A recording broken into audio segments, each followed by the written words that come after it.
Welcome to the University of the Philippines, Diliman, College of Arts and Letters, BAHAGINAN. Launched in 2016, BAHAGINAN, or Sharing, is the college's research dissemination platform.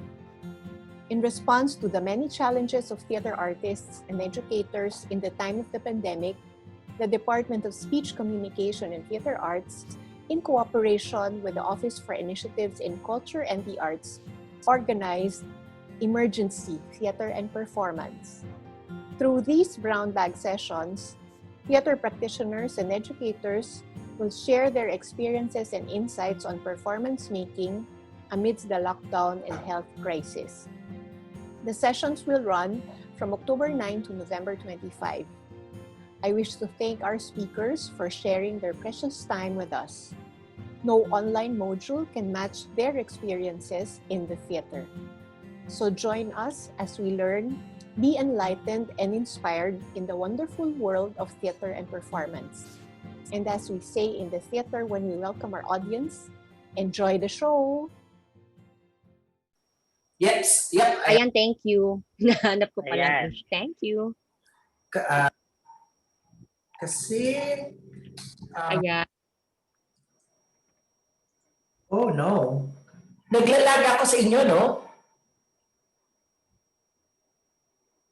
Hindi, parang tuloy-tuloy ka naman. Gusto mo at any point na naglag ka, sabihan ka namin, tapos balikan lang natin yung thought na yun.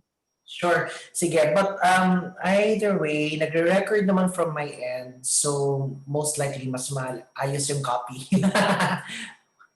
Okay? True. Ano, Sige. before we, sige, anong exact points ulit that you want covered? Siguro nanggagaling lang din kami, JK, doon sa idea, nung katulad nung sinabi ko sa'yo kahapon. Kasi syempre sa university ay kakayanin ba ng students tsaka ng mga bata itong mga pinaggagawa natin sa arts? Parang walang trabaho, parang ang hirap ituro during this time ng theater. Yun yung una. Pangalawa, what can we do? Parang ngayon, parang naging paradigm lang namin. Of course, we can still teach theater kung ano yung ginagawa natin before. Pero siguro baka may reflections ng kasama kasi maraming minagnify na problema itong COVID sa nangyayari sa atin, like how we work together or separately and how we do our art kasi di ba parang malaking usap for entertainment, it's mirror to the society, parang ganon. Pero sa panahon ng global health crisis, paano ba talaga tinuturo ang theater at paano ginagawa ang theater at performance? Parang ganun yung mga reflections. Siyempre, importante ang self-care kasi siyempre, unahin mo yung sarili mo. But at the same time, paano din naman mag-reflect sa paggawa mo ng art na may collective care? Yun nga yung parang tagal ko na rin tinanong sa'yo ito, di ba? Parang may kanya-kanya tayong ways of coping, pero paano siya magiging collective? Or kailangan bang maging collective? So parang katulad ng pinag-usapan natin kahapon, rethink the words care, support, and maybe intention. Kasi baka mamaya nga dumiretso sa community lahat ng tao and, start teaching kung ano lang yung feeling natin. Hindi naman pala nila pangangailangan. And siguro lastly, parang gano'n na parang when we talk about self-care, although dapat hindi siya privilege, paano rin siya magiging accessible to all at paano natin maintindihan ang konsepto ng self-care na iba-iba yung needs natin. Di ba? When I go outside, ako siguro ang kailangan ko lang ngayon is maarting speaker or something. But when you go outside, people are actually dying and, trying to make a living. Pero iba yung self-care for them. Di ba? Basically, ganon. And I hope you can share siguro some of the experiences. Yun siguro yung medyo may gap kami when it comes to the university, how to actually teach it with, with the community in mind. Okay. Yes. I'll just, tawag nun, you're free to edit it later if you think na for brevity or if you think na may specific kayong gusto i-focus. So I'll run down, This is a talk na ginawa ko for PETA, sa training ng PETA recently. So I'll talk first about idea of curatorial management, infrastructure of care and support, and then going to any possibilities of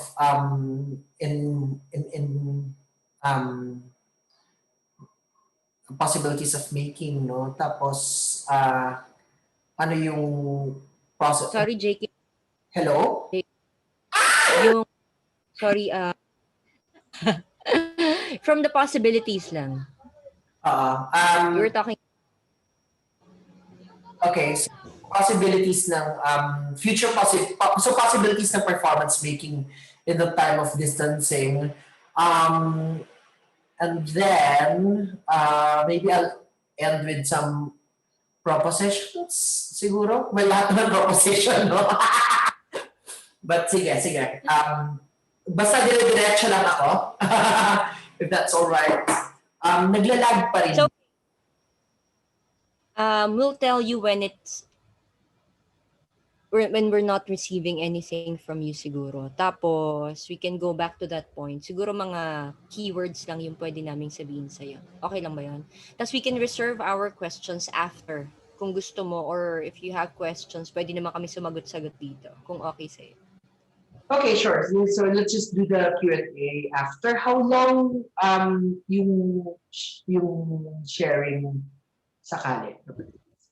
Kilala kita eh. Kaya mo hanggang buong araw dahil sa energies mo eh. Ikaw, what we actually need for the colloquium is just 45 to 1 hour na content lang, JK. So, kung kaya ng ganun or 30 minutes, kapatid, okay lang. Okay, sure. Sige. Sure. Sige. Olivia and JK, okay lang ba kung gamitin rin natin yung chat box? For example, to inform JK kung may lag or kung may mga tanong like burning questions na baka pwede niyang ipasok sa kanyang pagsagot? Sure, may access, makikita mo ba ang chat, JK? Do you want that? Yeah, makikita ko naman siya. I'll just prepare yung isang laptop para mag-record din ako doon para meron ng tayong material. In case lang hindi ko makita ko nag-lag. So, naka-triple proofing tayo. Kasi nag-record din ako. So,rini-record niya yung real time from my end, di ba? So, hindi siya naglalag kung re-record ko from my Zoom. Pero mag-standby na din ako ng isa pa para lang hindi tayo mapornada. Kaloka. Okay. Pero sa yung sightline ko, sightline! Sige, wait lang ha. Give me 1 minute. Go lang, no problem. Can you tell us about your background habang nagpe-prepare ka dyan? Oo nga, no. This is, Hilma Acklint.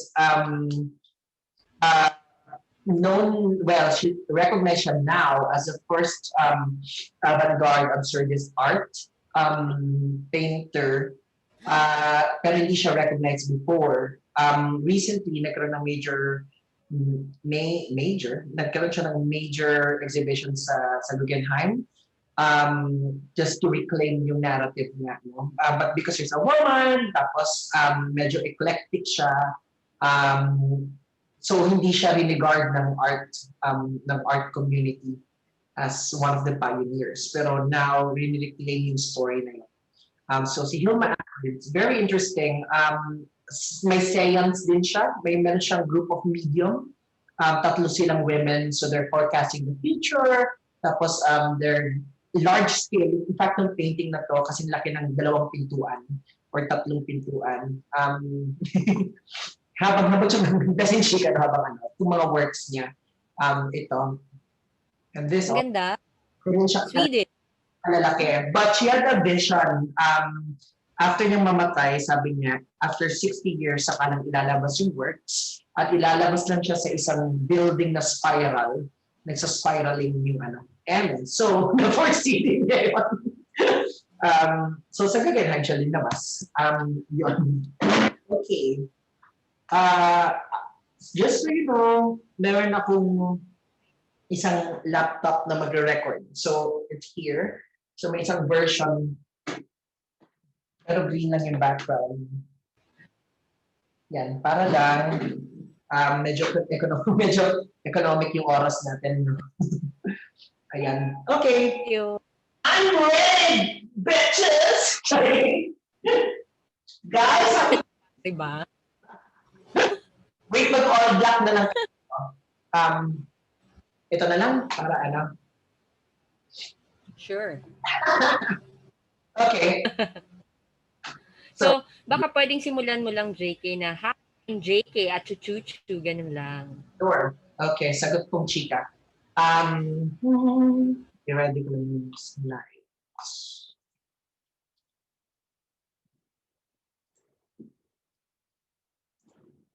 Okay, let's begin. Hello, everybody. I'm JK Anicoche. I'm a performance maker working at the intersection of art, culture, and development. I'm the artistic director of Sipatlawin Incorporated and Comunidad X. And recently, I've been the festival director of the Virgin Labfest 2020, which had a virtual edition because of the pandemic. So today, I'll be talking about infrastructures of care and support. And to begin, I want us to imagine a space. A space, be it a classroom or the theater, or just think of a space which you consider is a creative space, or even a safe space where you can create, where you can release, where you can reflect, and most importantly, where you can redirect the course of things in your life. Well, and daming demand for that space, right? That is, I look at theater. I look at theater as a space where we can be at our best as artists, where we can create, bring to life possibilities, and more importantly, it is a space where we can redirect conditions of life. Anong ibig sabihin nun? Paano yun mangyayari now that we have the pandemic, right? And one of my aunties, Arundhati Roy, has mentioned in the beginning of this pandemic that the pandemic is a portal, that we are at a point in time where we need to decide which of the things that we bring with us from the past need we carry to the future as we are slowly transitioning to a future that we will build together. For us to be able to build that, and for us to have the energy to build the future, we have to think first about the conditions in which we're going to carry each other in the course of the pandemic or the course of a disaster. So we are in the middle of a global crisis. Just to establish the conditions for this talk, we're in the middle of a global crisis, brought about by one, a pandemic, which is biological, pathological, and secondly, a global crisis brought about by systemic response to the pandemic. So be it the government or governments or the politics or the cultures responding to the pandemic, it is adding to that crisis. So, paano tayo tatawid? Paano tayo tutulay sa future ng performance making? Ano yung kailangan vessel na sakyan natin, or how do we create that? Now, I want you to go back to that space that you just imagined a few minutes ago as I'm talking really fast. Go back to the space and now look around you, wherever you are now, in your room, or maybe some of us are in a cafe na open na to the public, or maybe you are in your living room. Just look around you and then go back to that image that we talked about a while ago, to that space. So where you are at now, in your ground space, and that space that we used to call theater, or we always call theater or performance. Compare these two things. How do we marry these two spaces where we are at now? For a lot of us, our working conditions are now in our homes, no, if not all of us, where we work or where we create our dreams, where we perform our realities and our fictions and our aspirations, which is the future, slowly we're bringing it na to our homes. So, anong klaseng structure yung gagawin natin? So this talk will be in two parts, right? First is the vessel, an infrastructure of care and support that will carry us through a global pandemic. And secondly, propositions of destination or directions where we should go. Because clearly there's no coming back. We are facing these challenges, sabi nga nila in popular memes and tweets, right? We're facing these problems because it's dala siya ng mga conditions na meron. So there's no way that we will go back to normal. There's no way but move forward. Okay, so let's talk about performance and creating infrastructures of support and care. Okay, I'd like to talk about what I do as a performance maker.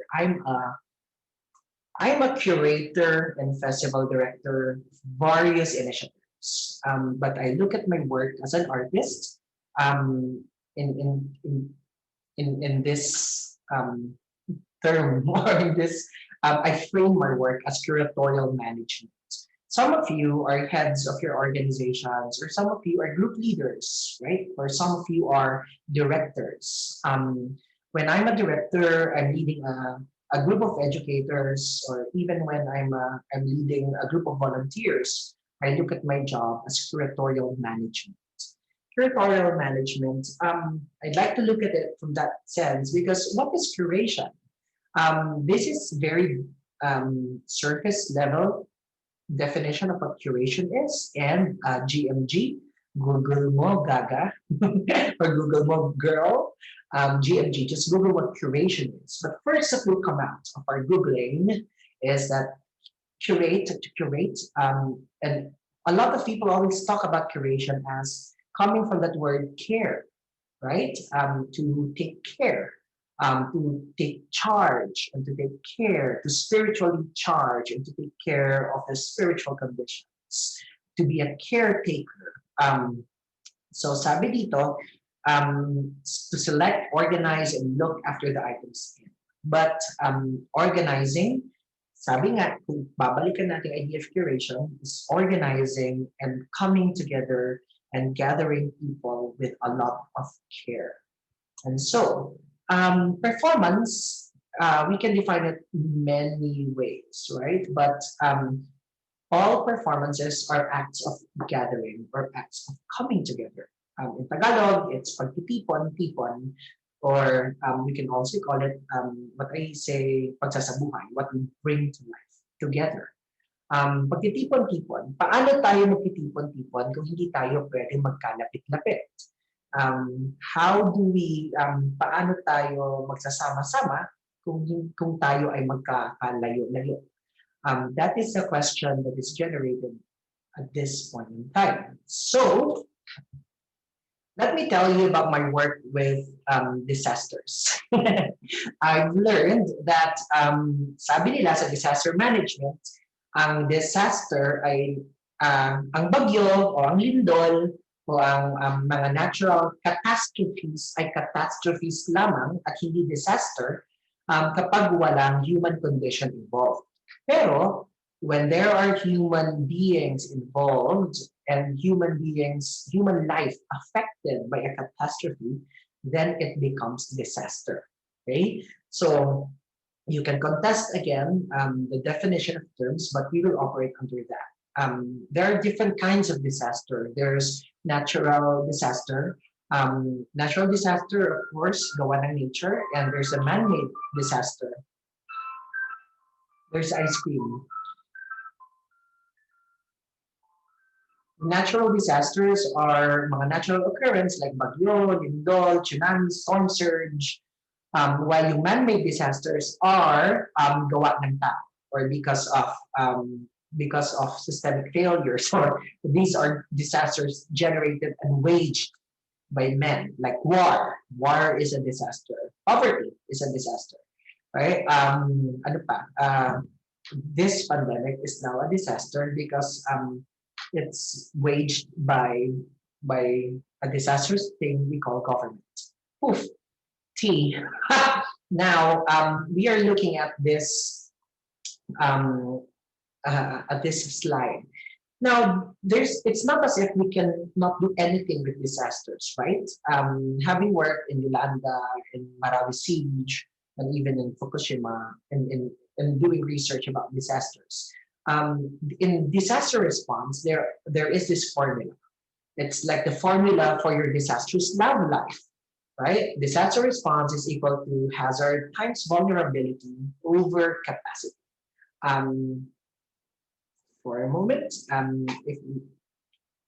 what does it mean?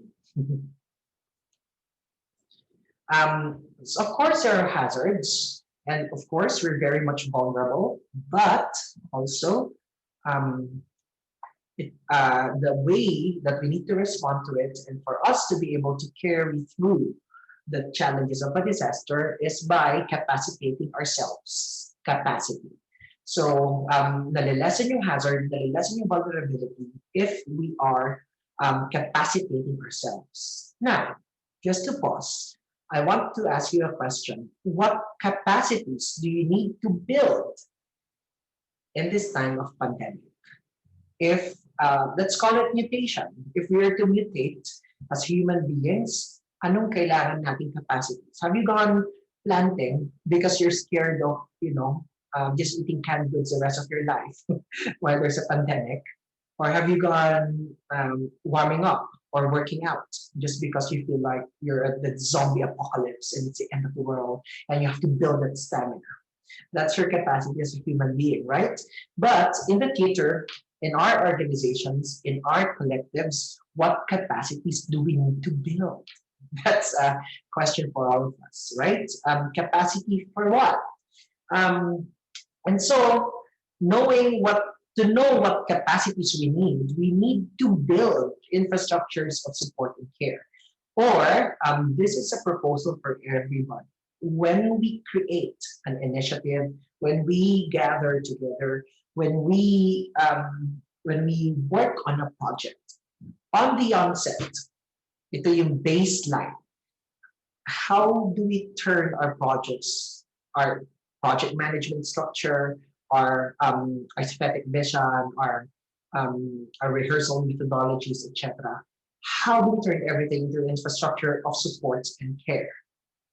Mind you, when I talk about care, there is no one way of caring for people. So we need to acknowledge and how do we create a range of support and care. That's why I said it's an infrastructure that we need to create. At the start of pandemic, a lot of artists, they were so shocked. They were so that stoked. Stoked.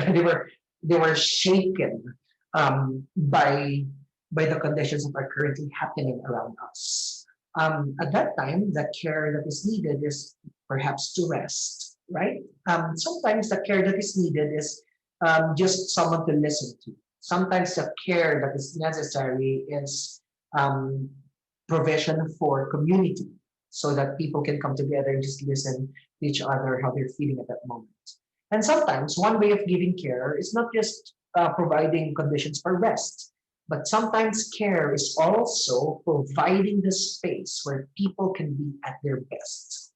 A safe space where people can be at their best and can thrive and do what they do best. Remember, for a lot of us now working in our homes, the arts is something that is often misunderstood. And and sadly, for a lot of people, the people who misunderstand what we do are their family members or the people we live with. Remember a while ago, I asked you to look around your space. Who is outside your door now while you're listening to this talk? Who is around you? Do they understand what theater is all about? Do they understand why you're suddenly screaming? Or do they understand what performances you're making? Will they be part of this infrastructure that we are creating so that you surround yourself with the support and care that you need? So sabi ko kanina, there are different kinds of care. Sometimes there's care that needs resting. Sometimes my care that needs like, if people don't understand what's happening or if people do not understand what theater is, at least I get to perform still. Okay, we cannot stop a bullet train from being a bullet train, but we cannot stop people who want to have a stop to stop. Okay, so in project management or curatorial management, these are things that we need to think about. Again, a classroom is also something that you can do curatorially manage. Um, for capitalist societies, they make use of the word brand, right? The capitalist system want us to think that what we're doing are products, that even our identities as artists are brands. Yes, that's helpful if you are participating in an industry that has product exchange. So let's just put it out there. No, it doesn't necessarily mean that we totally agree with that. But think about identity or brand. Maybe we'll call it identity instead. I'll remove it because I'm not comfortable. So there's artist identity and there's the collective identity. For your collective, for your organization, what is identity? Who are you? What are you thinking about? What is your history? What is your reality? Or what realities do you respond to? A while ago, I introduced the idea of brand, but the beginning of the 21st century, people are shifting towards even advertising, even capitalists are going towards determining the ethos of any collective movement or organization. What is the ethos of your company, of your initiative? Here is the ethos about my space, my collective is about forwarding narratives of women, or that we will put into practice non-sexist, or we will put into our ethos is about our practice is feminist and blah blah blah. How do we translate that, right? And then that becomes like the code of conduct in which we proceed. Ethos is very important, but I want us to think about ethos and the next one, culture. As that's why I put culture there. Ethos should also be very much culturally responsive, right? So culture, what is the culture of your festival, your organization? What culture do you want to cultivate? I operate under the idea that culture is a creative construct. Culture is something we dynamically develop every day. So in the festival that I just recently did, it's very challenging for a highly individualized theater, playwright-centric festival to shift it into a culture of compassionate exchanges. In the Philippines, we have trouble with criticism. We do not have we do not have compassionate means to support each other. Criticism is always looked at as something that is more of an attack, just so you make people accountable for their action. But even that, how do we create a culture of compassionate excellence? That we are to be good, we're to be great, but at the same time, we are there's a culture of criticality and self-reflexivity. So ethos, identity, and culture, sometimes we're just putting it out there just because I think I categorized them to three just because language fails us. It's in English. And at the same time, for the sake of categorization, which education is teaching us to easily understand. Now, this is an invitation for you to reword or even restructure everything that we're sharing here. Okay, so identify first. It's very important. How do we do that? You need to map. You need to map these things. You have to co-create it. The language now is about co-creation. I understand that by virtue of possession, I'm the most powerful person in a festival because I'm the artistic director, right? But now things have changed. How do we even out opportunities for conversation, and how do we pass the microphone?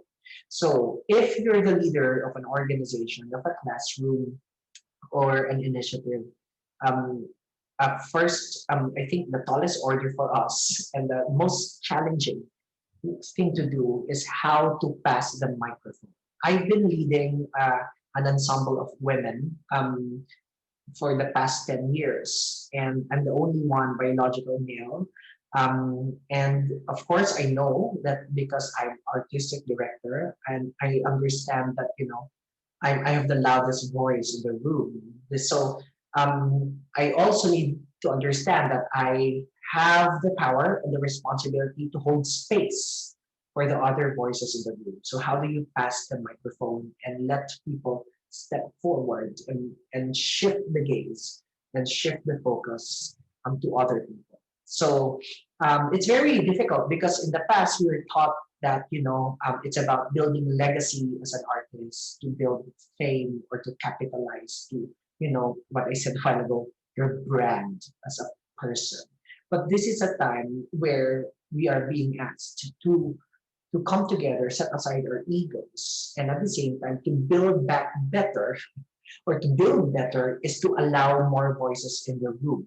But that doesn't mean that these voices are not informed and that these voices are not capacitated. So that the quality of conversation is better, once we establish ethos, culture, and identity, we go back to the question, what capacities do we need to put or do we need to bring? So um, I'm shifting the conversation now to be able to, for us to map that as performance maker, who is our immediate community outside the performance making community? And who are we accountable to? Who are we connected? Who are we conversing with? Are we conversing in our small communities, performance maker? Are we expanding that pink to that community or communities? Who are they? Is there a face to these communities? And what is the bigger ecology in which we're participating?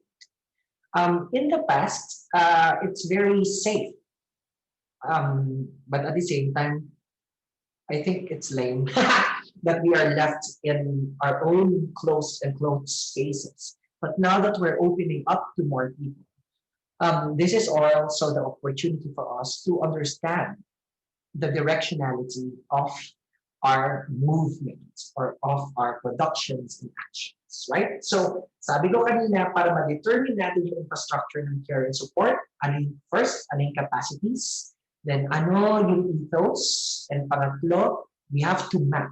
Actually, mali itong graph, no?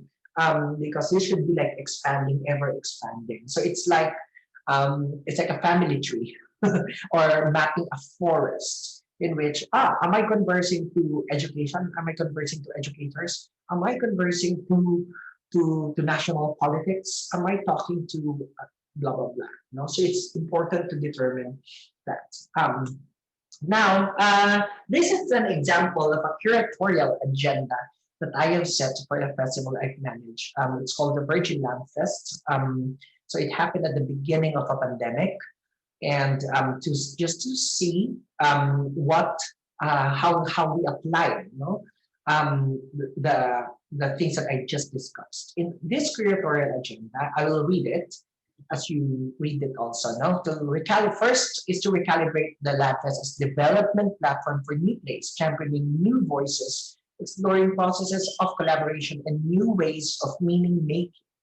Performances, program, and stage become strong propositions via mere dramatic interpretations.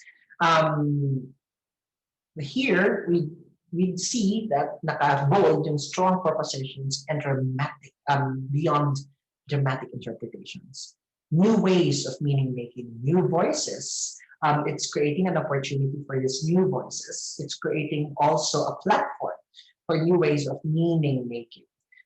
In that sense, when you provide the space, when you open that space, then you are also capacitating people and also shifting the conversation. If the ethos is about championing what is emerging and what is yet to come, then we might as well do it by having strong propositions, but at the same time, If you look at it, it's called a development platform. It's not a presentation platform. It's a development platform.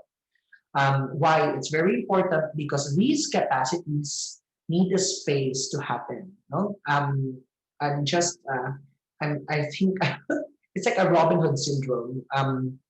There are resources. I tap into these resources and make it available to more people um, to develop their works. Second is to highlight DLF as a dynamic community of theater makers, directors, designers, actors, staff, supporting the development of new works by playwrights. Now, everyone's role is important. It's shifted. That's the ethos of the community. That is also the identity the identity is that we're a community of theater makers. It's dynamic because there are dynamic exchanges. But if you look at it, we are all there to support the playwright. So in the past, we always say it's a playwrights festival. But actually, if you go back to the older history of the festival, it was a development platform really for new works in the beginning, no? Until it became people started talking about the narrative of the festival as a playwrights festival. It's a festival for new works by playwrights, supported by a community of theater makers. So see how important the narrative is in crafting. What is the narrative of your initiative, your organization?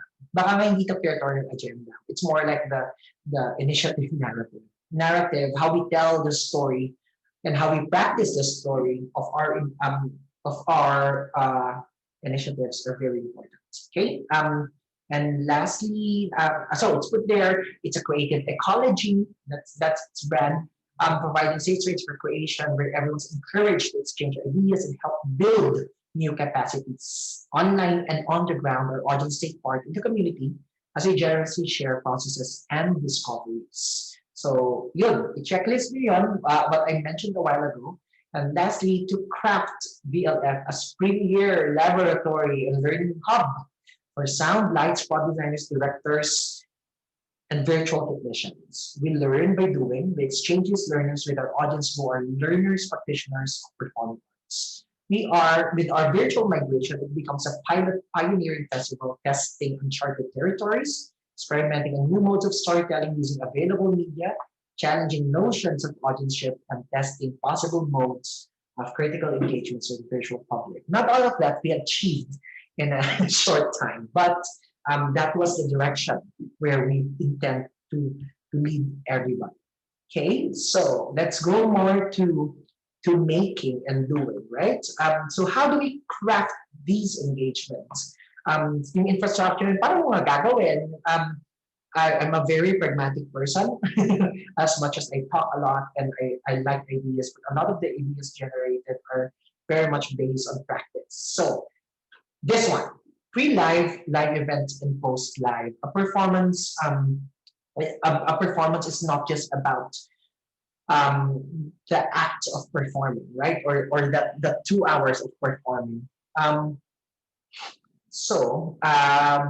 The pre-live and the post-live is important. We need to think about that. In contemporary speak, people call it asynchronous, asynchronous. You know, we have new different ways of defining time. But to be overindulged with this, right? We need to think in terms of not just performance in the process. Part of your job is a pre-live and the post-live, the continuing conversation as important as the nature and the act of invitation. Okay, so the job ko muna yan, palalangin natin later. Some principles of curatorial management that I practice, I want to share with everybody. This idea of principle of spaciousness, for innovation to happen and to accommodate everyone's realities, given that we have collective agreements, no? How do we create our structures to have this principle of spaciousness? We need to rethink our timelines. I understand that now we are back to back to operations, but this is and shouldn't be business as usual. In the past, if you ask if you ask one director to rehearse, okay, I'll give you a clearer example. So a director thinks he can rehearse like 2 scenes in one day. Right now, you cannot do that. Sometimes it's just 1 scene. And sometimes, even if you insist that you want to do more, you have to create buffers in which you have to anticipate that perhaps there are also things happening on the ground that might affect your system. And so you have to have enough spaciousness for that. It's working in disaster. I've learned how to do that A, B, up to Z. In the Virgin Labfest, when we did that festival, we had 3 codes. The code red, in the beginning, I waged the codes just because of my background in disaster. But we operate every time under the worst case scenarios. And in the principle of spaciousness, no? So feeling well, you can rehearse for 4 hours. But in the middle, on the 3rd hour, everyone's just so exhausted. Just because you're not in an air-conditioned room, or maybe it's so hot, or later family members come in and you're thinking about how to prepare dinner, etc. and all. The start of an engagement, we need to realize that the collaborations are online, but the people collaborating are on the ground. And that's very important to take into consideration, that the ground reality is shifting every time. So what we do is to create buffers, a lot of buffers, and at the same time, multiple plans. Again, of course, we are trained to hit deadlines, right? Ready or not ready, pass your papers. But also, you should have plan B if these deadlines don't happen. What should we do? If we lose something, a variable in our process, how do we easily how can we easily shift, right? So the fluidity of process and the soft, I call them soft infrastructure, when we are managing, allows more breathing spaces, and it's more resilient. Mas mabilis siyang mag-adjust kapag merong sakuna or emergency, or even kapag may unwanted or hindi mo na plan, like nawalan kayo lahat ng internet, right? So in the principle of spaciousness, ibig sabihin din ito, this is also in generating ideas, in building capacities. No one person is expert. We have experts, but at the same time, it's also important to hear from the ground how people understand it, regardless of expertise or regardless of experience. Why? Because, like what I told you a while ago, it's very important na malaman natin sino yung community. Because if people cannot understand it, how else, right? But at the same time, I didn't. In the beginning of the process of building capacities for online, I need to open the structure and ask if there are provisions for technicians for online techs, and to have a Facebook group where people can like pass can share ideas what they discovered on OBS. The more people sharing, the quicker we learn. The more people trying and testing, the quicker. The more people failing, the more people learn. So ganun lang siya. We open the creative process to more people under specific conditions. Space. Now you have to understand, when we talk about space in performance now, we should understand that we can look at space as interfaces, right? We have the external and the internal interface that we are designing as managers. I'm not yet talking about the performance, right? So when we have a collective or we have an initiative, the festival has an internal force, and there's an internal space which is shared. I call it internal muna, which is shared by the artists collaborating, the the staff, all the cater makers in the room sharing. That's the internal. And then there's the external space, which is the public space, the audit space, the general World Wide Web, blah. Now, it's your task as a curator or as leader or co-creator to design the experience of the people in the process. This is something that people do not often. This is something that people tend to forget every time. That you can actually design the experience of the person participating. So, how did I design the experience of the directors? from their first experience of like knowing that they will, from the invitation of directing down to inviting them again next to do it virtually, down to capacitating them and bringing necessary manpower and bringing necessary knowledge, and then after that, how we are crafting their experience along the way, right? And how do we end it together, or how do we have a continuing conversation? In designing experience, three principles always work. And experience design is something you can do for curatorial management and performance making. I think I like the idea of wonder, a sense of wonder. There's every time when we experience it, when we design an experience for participants in our initiatives, that you bring in moments of wonder, or you let people have these moments of wonder, right? That the first time that we discovered OBS and its possibilities, that's wonderful. The first time that that you realize, the first time that they receive a delivery, a surprise. So wonder, surprise, ano pa ba? And a thing of beauty, when we experience of design. In the beginning of the pandemic, we're all nakapambahay. I always say this, it's good that, we are stripped to our most vulnerable, but also, as curatorial managers and as artists, it's also our task to help people dream. And how do we dream again, or even look at whatever possibilities, right? So that's why I also had to do all these talks online, and even design the experience externally for the audiences. Oh, they're going online. What is happening? Is doing like this crazy video that I did, where there's a video at the back and toying with Zoom at the early time that people are exploring Zoom. And then this weekend's conversations are very important. Now, space and time, no? Nag-interfere siya. Sa Philippine psychology, and space and time ay pareho. But, yeah, I mentioned space muna tayo kasi I'll tell you something important later. Purpose of platform is very important to identify. It's for development and the principle of fail fast, learn faster. Time. Time. How do we curate time? How do we manage time? It's very important to establish community rhythm.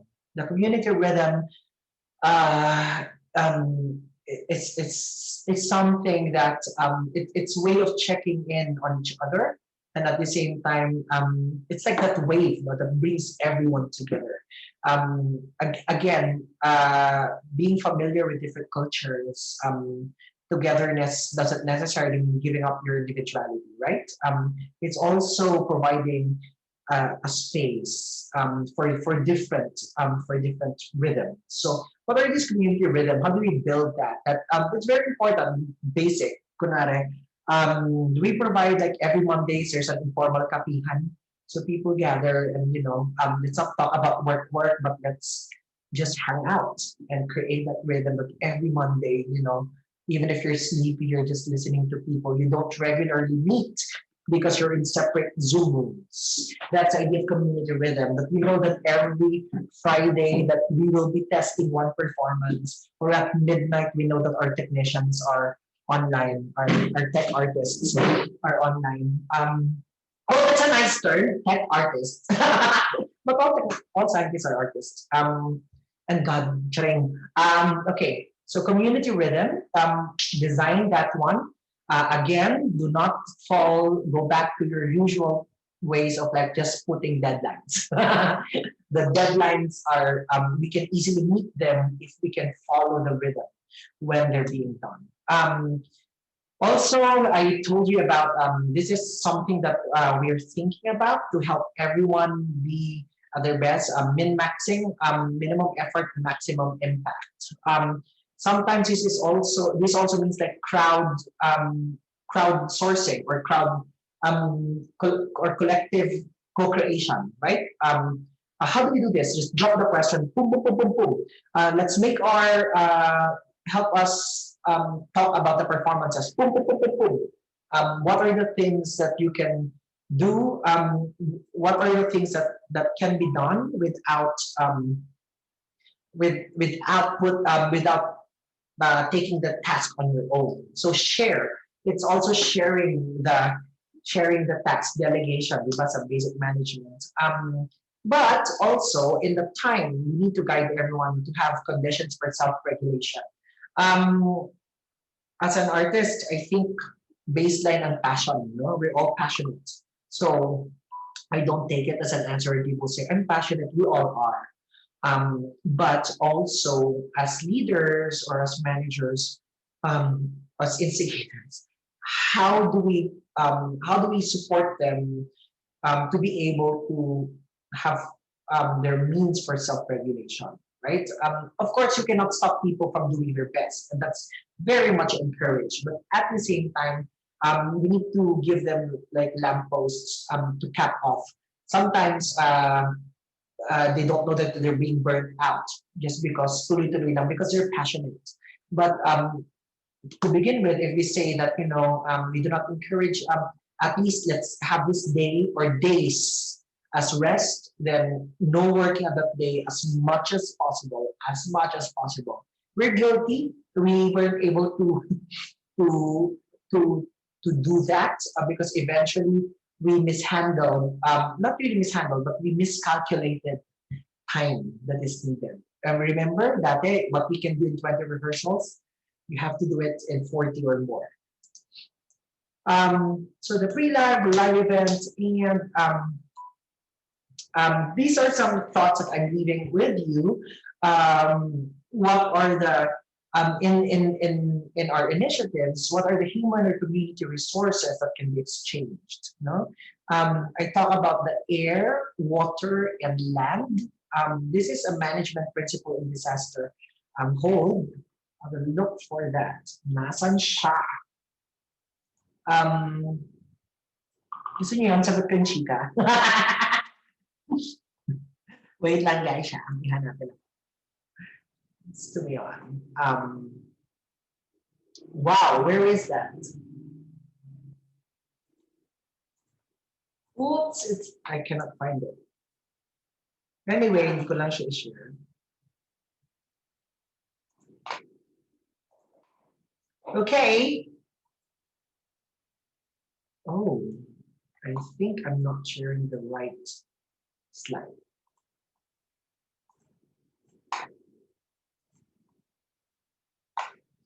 Here we go. Okay. Our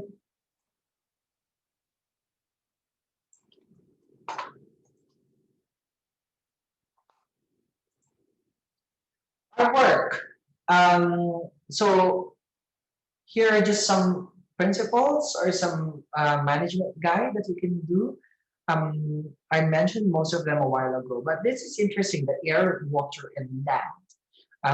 In disaster response or in community projects, we always look at different roles. Who will be the air person? Who will be the air person? Who will be the land person or the ground person? Right? The air person will throw the seeds, but not necessarily fully engage on what is happening on the ground, because sometimes the reality is that hindi talaga kaya, or you're dealing with a lot of people. So for example, ako, sometimes I'm the air person because I'm the curator, I'm the festival director. I have these seeds of ideas, but I need to prepare who should be on the land, or who should I ask to till the land, right? Who will do the groundwork for some tasks? that has to be done. But in principle, I also do groundwork. When I'm directing, often I do not ask things that I cannot do. So I have to learn it also, or at least parang yun yung principle ng directing when I do it. Nudity, kaya mo direct, charing. But I didn't ever ask that yet. Okay, so the water person is someone who makes sure that the directionality that makes sure that nourished, that everything is needed and necessary in the land or groundwork is being provided, and at the same time tuloy-tuloy yung conversation. Are we hitting the direction? Are we hitting the vision together? Have we strayed, or are there addition to it? Are we evolving? So the water person is the one who's like connecting that, right? So I put the fail fast, learn fast, or compassionate criticality. This is really a challenge because we cannot make use of critical models applied in commercial theater abroad, where you have to attack productions because they will earn millions if you don't do that. But here, I think we need to rethink criticism, but also criticality, self-criticality is very important. That it's an encouraging criticality. Of course, championing the voices of everyone in the room. Evaluation, we need to provide like ways how to evaluate your work. Looking for affirmations and being able to identify the challenges. Okay, so when we do we have different evaluation techniques. If you're interested, you may look at critical discourse as a possible evaluation mode, but also we've turned we have a version that is based on Philippine psychology, where people like identify what is meaningful in your exchanges. At the same time, what are the challenges? And our job is mostly about boosting the morale of everyone in the group, right? And to not forget to have these gratitude lists. I think it's Anne Bogart who once said, right, that you can choose to be grateful or ungrateful about life. But in our practice, if we practice gratitude, that language of gratitude and joyful journeys, then everything follows. And so if that is the soul of this infrastructure that we're creating, so be it. Sorry. Let me talk now. I have a few minutes to talk about well, what do we mean by support? So in the middle of the festival, we were in the middle of staging these performances for the festival. The anti-terror law was passed, and so, like what I said, support is not limited to providing the capacities, right? Like how to do tech work, how to what knowledge should we know for exploration. Support is also providing enough knowledge about the situation. So what is the current situation? So we have a lot of, we invited, we connected, we linked with some platforms so that they give us a clearer situationer of what is happening, national situationers. We had links to lawyers also to fully understand if we are going to be susceptible, or if we are to be vulnerable to this law. So it's providing provisions where people can create sound judgments. Because at that time, the challenge is that these plates were written for the black box and not for a general digital World Wide Web public.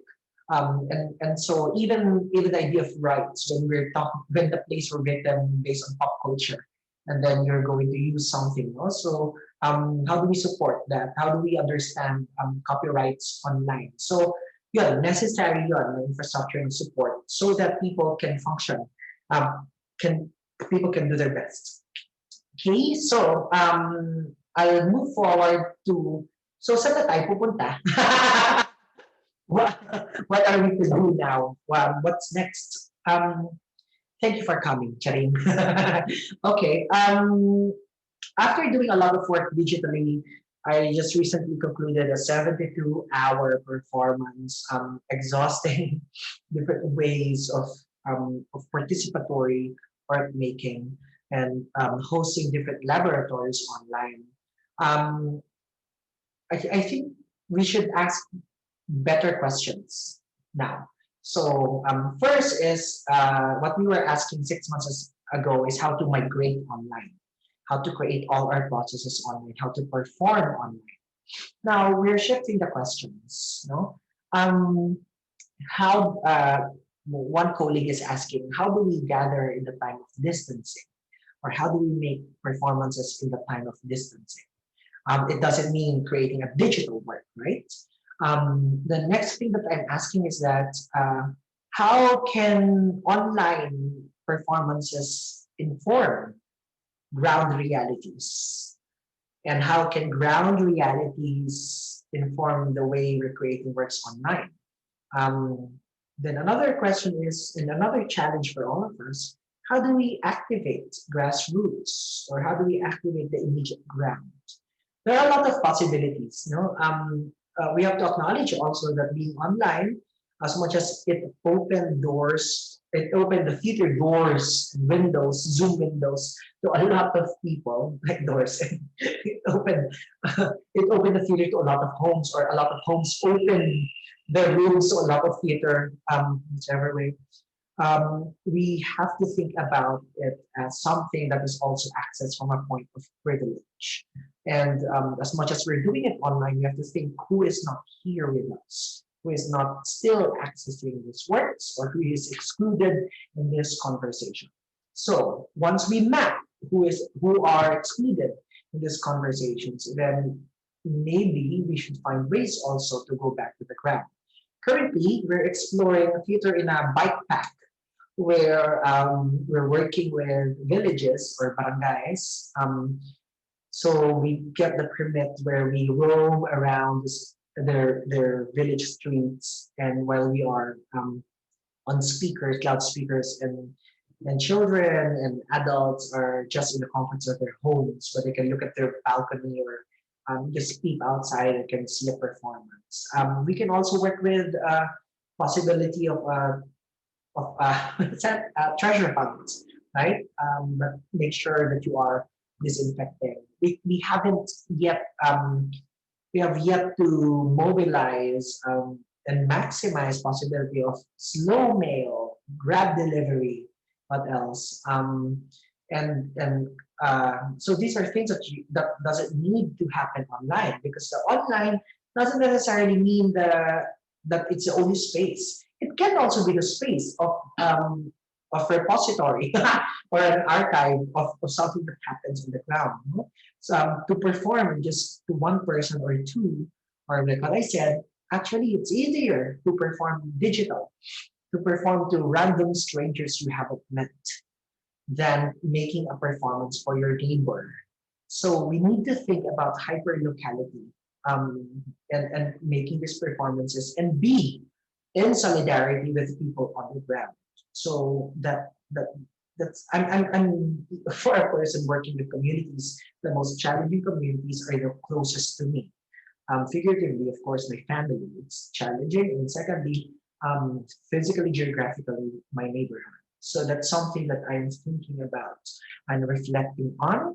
Well, at the same time, we need to prepare for this conversation of the online and on-ground spaces. How do they inform each other, so that we are not limited by this Zoom performance? What we did at the Lab Fest should now be considered basic, or the baseline.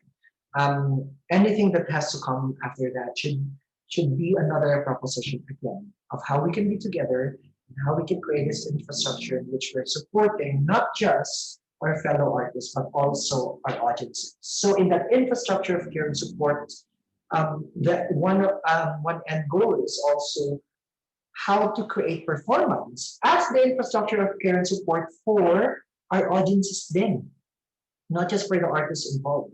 So we have plays about mental health, and we need to at the end, I think it's irresponsible to just do it online, right? And then, there's no continuing conversation. The post event is important because that is where people will talk about and help process about what they've seen, what they witnessed, what they experienced. And it's important to call perhaps a psychologist to help process the performance. A lot of people detest because they think it's very tongue-in-cheek, um, it's very in your face, but I'm not conversing to, I just think that I'm not just conversing to regular theater audiences who in the past had the only access to performances. We are also slowly educating and teaching and learning together with our new audiences across the Philippines or across the globe. So that's it. You have to provide that infrastructure. The post live is also an infrastructure. How do we continue the conversation, or how do we leave handles for audiences to help them also go through this very challenging times? And in the past, I think the bigger question as we transition is how can performance be a platform, a mutual aid um, for not just for artists but for a lot of people. So if it's kapatulungan, what help do we need? What processing do we need? What narratives do we need in the processing? What management models do we need to conduct? And so those are the questions of the times. And I'm so glad that a lot of artists are looking into these questions and slowly putting them and discovering answers through practice. So this is an invitation to everybody to fail fast and learn faster, and more importantly, share their processes with one another, with each other.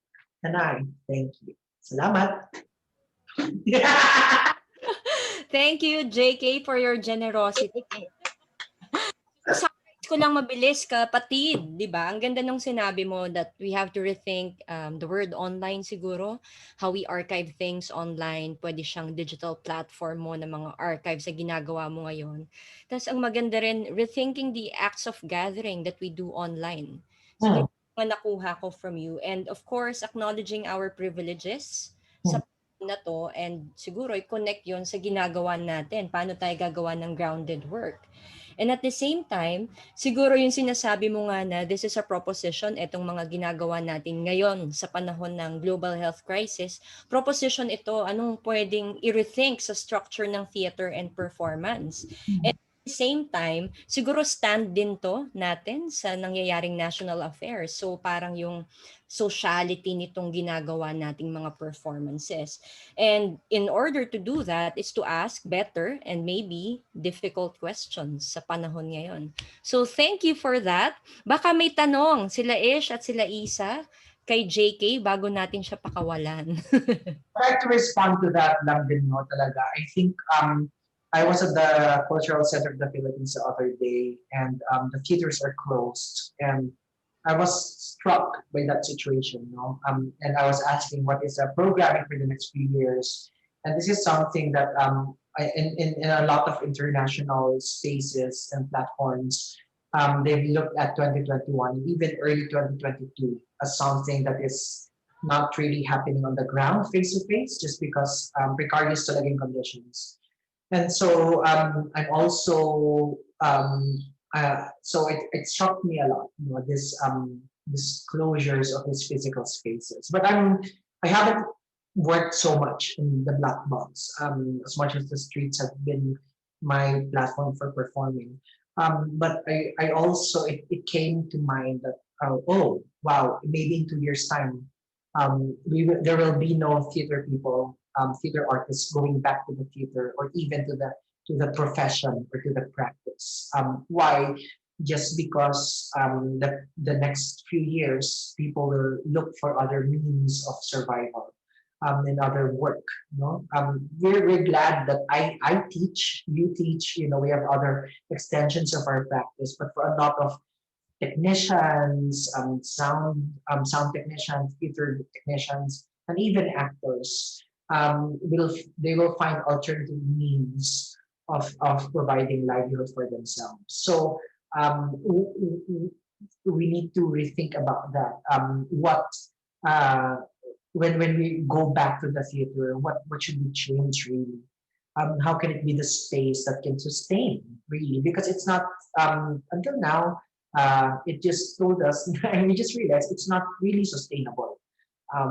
So do we need how do we standardize practices for do we need to unionize? Do we need to ask for like disaster funds so that just in case, no? But we've seen good examples recently, when people needed help, there is help available. So how do we just organize that? Kaya nga sabi ko, dapat lahat ng infrastructure din ng care of support, kapwa-tulungan siya, mutual aid siya. Pero again, it feels like it's just a concept, but we've seen like how people materialize that on the ground. Pero nangyayari lang siya pag may sakuna o disaster. But my argument is that we've always been under disasters. Forever naman siya. So bakit di natin gawin standard practice yung pag-support sa isa't isa? Bakit nangyayari lang siya when we are facing an extreme conditions? When the whole time ganun naman. Thank you, Don, no? Kasi parang, sa naiintindihan ko, parang mahilig tayo sa tingi-tingi. Tama ba ako? Tingi-tingi. Si Ish, ito lang sabihin, it's not actually a question, but a reaction to your, talk, lecture. Ish? Hi, hello. Thank you so much, Sir JK po sa inyong talk. Napaka-rich ng discussion. And I hope parang makatulong din to sa students namin how they think about siguro management din. Parang lumalabas na rin kasi tayo din parang yung pag sinabi nating management ng theater, parang production and stage management lang. Parang ngayon, parang tumitingin na rin tayo sa organization mismo na parang ano ba yung mga pwede nating gawin, baguhin sa nakasanayan natin na mga practices. So yun, siguro tanong lang din po kay Sir JK, parang ano po siguro yung naisip nyo kasi di ba parang for the past siguro years or months, parang nagfo-float yung idea na magkakaroon ng Department of Culture. Siguro how do you think na magkaka-affect siya sa ginagawa nating trabaho din sa theater? I just think that the revolution will not be organized by the very system that it detests. I mean, is that too much? Yeah. Again, in my practice, I always ask, who is not here? Who is excluded in these conversations? The Department of Culture it's a good victory. It will be a good victory for a lot of our colleagues working in culture and the arts who have looked at their practice as profession. But you also need to understand that there are practices that are outside these modalities. No, how will they be able to support theater artists who are staging the massacres of their families for the past 30 plus years? Will that be part of that? Right? And also, will this Department of Culture be realistic, in its vision? When at the National Culture Commission, at the NCCA, the conversation now is about like having a nationalist theater, which is being contested by a lot of cultural leaders. That is not why do we need to, have one national. That's a big conversation. As long as our colleagues who are creating performances in the streets for advocacy and for seeking for justice, etc., are not even considered for a support by the government, I don't think in this department they'll be part of that also. Kaya nga yung sasabi ko, so there has to be counter infrastructures to that. Because again, ang sabi ko sa isang talk naman, kung sino lang malapit sa kusina ulit, ganun ulit yung magiging patakaran niya. Unless maaalagaan siya. But we've seen it, right? I was in a conversation the other day. The older generations are about legacy building. And I'm pretty sure that when there's a department, it's about building legacies of whoever. But it's interesting that or a generation that detested the legacy of a strong man, I think subconsciously tawag nun, or na-internalize din nila yung pag-create ng legacy. That the art practice had been limited to who specializes and who is the expert, more than democratizing bodies of knowledge and spaces and resources for practice. So this is the time that we are now accessing this information. I hope we are accessing it online, natututo tayong lahat. Unlike before, kung hindi ka maka-attend sa conference sa Maynila, hindi mo malalaman din talaga. So to have a Department of Culture is a little bit challenging, and there's a fear of standardization, which is very much and homogenizing practice. Thank you, JK. Si Isa daw may tanong din in reaction to your discussion. Ano? Yeah. Phone patch. So just JK, a few things lang and a few reactions based on what you just discussed with us. So very interesting sa akin yung sinabi mong sino lang ba ang malapit sa kusina? Alam mo 'yon, at posibleng magpatuloy yung ganitong practice o kinagawian. So with what you discussed with us dun sa infrastructure of care and support, I realized na parang what we are experiencing right now can be a possible means of creating a system that beats that idea of sino ang malapit sa kusina. Kasi kung ngayon ma-engage natin ang mga companies, institutions na malapit, quote-unquote, sa kusina, at matuto sila na naalala nyo ba sa Facebook, may video noon na parang animation siya. Tapos may mga nakaupo around the fire, tapos parang nasa isang malaking butas. At ngayon, kailangan nilang kumain. Meron lang sila mahabang mga kutsara. So, ang ginagawa nila para magtulungan ay kumukuha sila ng pagkain, tapos imbis na papakainin yung sarili nila, iaabot nila dun sa taong malayo. So, napapakain nila yung isa't isa. So, pumasok to sa isip ko, itong imahe ng pagpapakain ng isa't isa, pagtutulungan para ma-access ng lahat ang pagkain, ay maaaring solusyon din na buuin ngayon sa panahon na nagbubuo tayo ng infrastructure of care and support para matugunan yung magiging problema nung pag-establish ng Department of Culture kung sumunod siya dun sa kinagawian.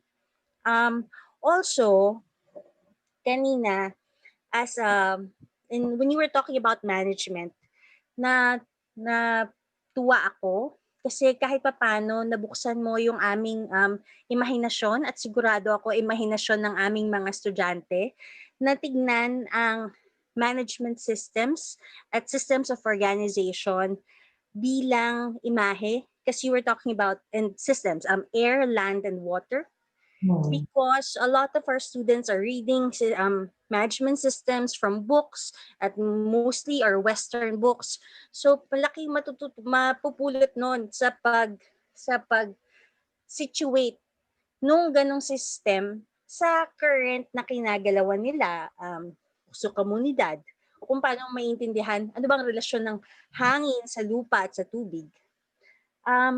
Tapos, kanina na-realize ko din dun sa iyong diniscuss, yung ang pagiging online ay maaaring limiting or limited din. So I remember when this pandemic started and everyone started migrating online, parang ang pakiramdam ay mas malaki at malawak ang ating reach. Pero parang ngayon, after a few months, na-realize ko rin naman na maaring limiting siya dahil wala nung face-to-face at wala nung tactile na exchanges, lalo na para sa mga taong hindi makaka-access ng internet connection. At naisip ko rin na paano yung mga proyekto ninyo na Theater in a Backpack na nagre-rely dun sa tactile at face-to-face connection at talagang pag-immerse sa komunidad. meron ba kayong na-encounter o meron ka bang naisa sa isip o napaplano na paraan para gawin ng theater in a backpack in a way dito sa ating pandemic, sa konteksto ng pandemic na safe, na hindi na lang siya all online? Okay, thank you, Isa. Salamat. Sige, so 3 points, no, yung I respond. Ano yung ulit yung first is about the yung ano, no, I think kasi yung hinihingi. So first muna, no, about the Department of Culture question and yung response doon ni Isa, yung response ko.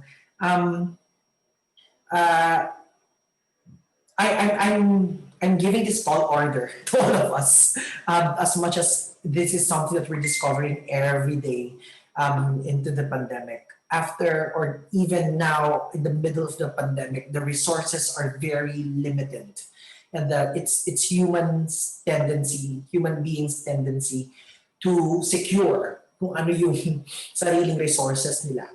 Human nature yan, yung mag-hoard ng akin to, ito dapat yung ano ko. Ito lang yung parang shit. Just because di mo alam na kung kailan ka may next na resources, right? So, tall order siya just because lahat tayo susceptible to that kind of behavior because it's only human to be vulnerable and to feel na, wait lang ha. Sorry.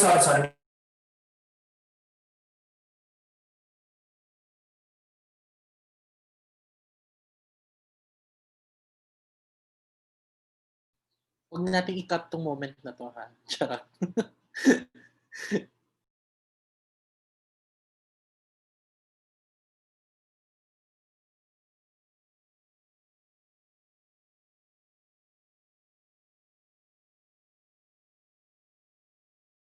Yun. So importante na alam natin na yun yung possible behavior, no? Kasi hindi naman to lucid dreaming, pero conscious siya na kailangan i-pursue. I think yun yung pragmatism ng pag-iisip tungkol sa mga bagay na ito.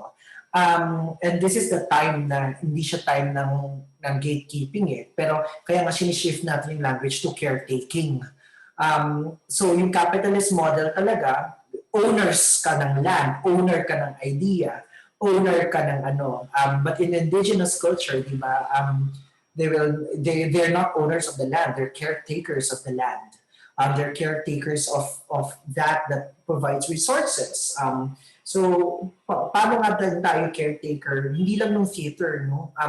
Pati ng schools natin, pero even ng mga tao na kasama doon. So from gatekeeping to caretaking, medyo ano yun kasi iba-ibang, again, we need to honor kung ano yung capacity ng bawat isa. Ano yung capacity nyo. Yung pangalawang response ko to that is, I talked about ethos, no, and yung values and yung culture na kailangan ma-cultivate based doon sa and systems. I talked a lot about systems. I think for young learners of art, the systems that are being generated now sa how people gather sa Discord, or how they play online after a live streaming, and then they have an extended chat room on Discord, then they talk, blah, blah, blah. If you be able to map that, your ways of gathering and your ways of coming together, and marry that into how we are practicing performance making, it's as valid as any model. That's what I learned recently. Na kunwari, after the show, paano kung gusto ng mga tao magkwentuhan? Facebook group, maybe it doesn't work. But maybe we have a Telegram group where somebody is like facilitating the conversation. Pinagbabatuhan lang random strangers doon. Yung ganon, it's good to map now kasi this is the time na may mga bagong systems and bagong behavior ang tao at ang audiences at participants. So, what we know from from before the pandemic, magagamit pa rin naman. Pero ngayon, ito talaga yung kailangan makinig. Before, tungkol sa behavior and systems, in the beginning of the pandemic, people don't want to do anything Vimeo because it's a 3-click system. Ayaw ng mga taong mag-click ng 3 beses.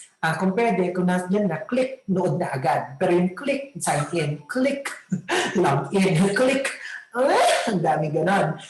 Ayaw ng tao yun. But, now, nag-online classes lahat. Now, I want nag-Netflix. So, nasasanay din naman yun. So, go ahead, map what is emerging, but also in mapping what is changing, you also need to understand that it will change, na magiging dynamic siya na process. So, but the moment you capture it, at least use it to its fullest potential. Yun naman siya. So yung isang importanteng values na tinuturo sa atin ng panahon ay maging reflexive sa proseso natin. Before kasi, ang tinuturo, i-apply mo lang kung anong meron na. Pero now, you question the process. Does it work? Hindi siya nakakarating. So, reflexivity is very important. Yun. So, ano yung last na tanong ni Isa? Sorry, Isa. Sa theater in a backpack. Yeah, theater in a backpack. Yeah, so, this ongoing pa lang siya, and we're doing it. We will collaborate with Kawa.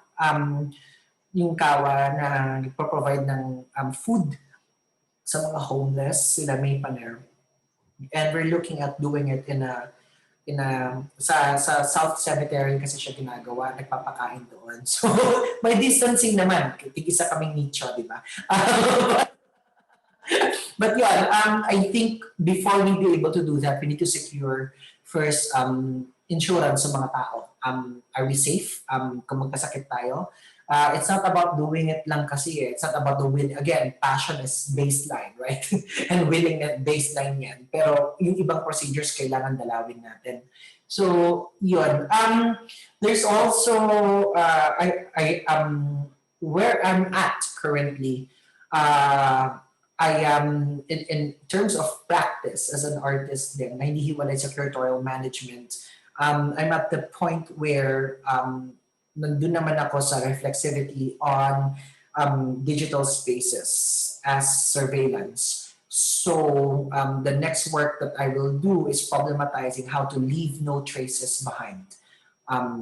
To rethink anong ephemerality ng performance, how can I not contribute to data about me, etc. So yun naman yung problematize. So there's so many things we can explore, right? It's one way to tell a story. It's one way to question the systems that are operating. And it's one way to think about presence, visibility, liveness, these things that we never asked or we never problematized and we never use as conditions for creation. So, yun lang naman siya. I think yun din ang importante lang is that ma-map natin kung anong ginagawa. Maraming ginagawa ng mga tao. Yeah. And expand your notions of space and time. Again, performance is not the 2 hours engagement that you just did with the performer. Performance is the before and the after, and it's in the continuum of life. Maraming salamat, JK, sa pagturo sa amin bilang magiging map makers na rin ang mga theater makers. Yes! Actually. Generosity sa aming parang online classroom na emergency theater and performance. Hindi ko na-mention. Yes. Last na sagot lang kay Isa. We might want to explore the idea of transference. And in transference, right? How people can recreate the performances in their own spaces. That's also one way to look at it. Kaya ang daming gumagawa ng toolkits or even, you hate this, modules.